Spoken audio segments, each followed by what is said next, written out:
This is VSiN, the Sports Betting Network. A wild Week 9 concludes tonight in New Orleans. You've got Baltimore laying 1.5, but as we say hello, I'm Patrick Meagher. He's Michael Lombardi. We've got breaking news out of the NFL. Halfway into his 5th season in Indianapolis, Frank Reich is out as the Colts coach. Michael Lombardi, we say hi and get an immediate reaction.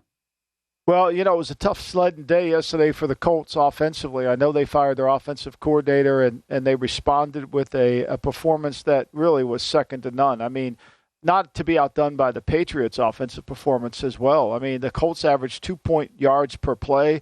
Only the Patriots averaged 3.3 yards per play. I mean, think how bad this was yesterday. I mean, if you're the owner of the Colts and you wonder why Frank Reich got fired, he watched 15 drives in the game.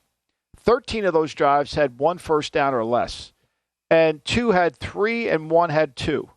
So it was 0 for 14 on third down. And, you fired the offensive coordinator, and now this happens, and you were never in the game. At 6-0, you were never in the game. So I find it, I knew this was going to happen. I felt like it was, Frank seemed to me like once the Carson Wentz thing happened, I think Frank lost his fastball. I think it kind of was like, okay, I went out on the limb for Wentz. It didn't work. I've lost credibility in the building. I'm not the same guy. And that play, and I think I paid a price in it all. A 26-3 loss in New England, Michael. You mentioned the offense. I think they finished the first quarter with negative yards. Ellinger, the quarterback, was sacked 9 times. He was constantly under duress. Over the last 3 weeks, the Colts scored 10, 16, and 3, respectively. 40 and 33 through 4.5 seasons for Reich. 2 playoff appearances, 10 and 6, 7 and 9, 11 and 5, 9 and 8 last year, and 3, 5 and 1 this year. Good guy. It just started to go south. Yeah, it did. And I think a lot of it goes back to, he went out on the limb for Rivers, right?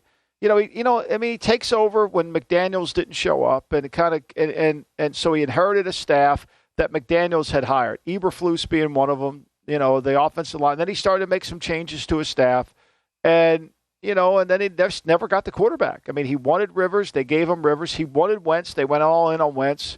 And, now they got Ryan. And so now at the end of the day, they're not very tough as a physical team.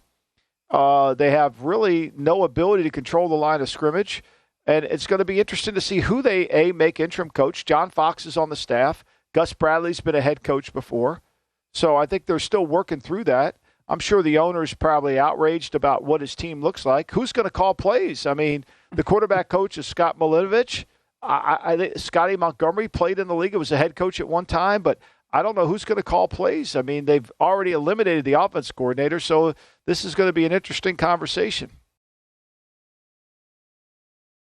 Are you ready? Don't look at your phone. Don't look at your phone. Don't look at your phone. Are you ready for some and when I say shocking news, in our little world, it's cataclysmic. Are you ready? Yeah. Okay. Adam Schefter is reporting the Colts are naming their former 6-time Pro Bowl center and ESPN analyst Jeff Saturday as their interim head coach. That's not a lie. That's facts. They're naming Jeff Saturday, ESPN analyst, as their interim head coach. He's been a consultant for the team. He's in the Ring of Honor, and now he's the head coach. Your thoughts? Wow.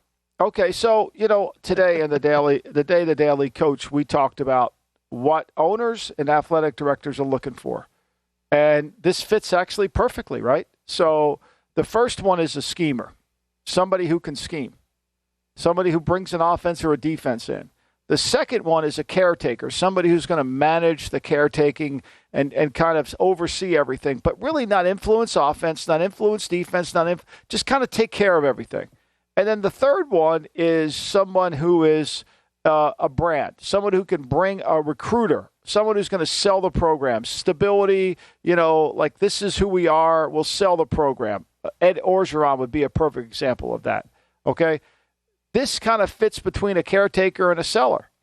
So this is the owner going back to his days of, okay, this is what I want to do. I've got Peyton Manning. I've got Jeff Saturday, smart.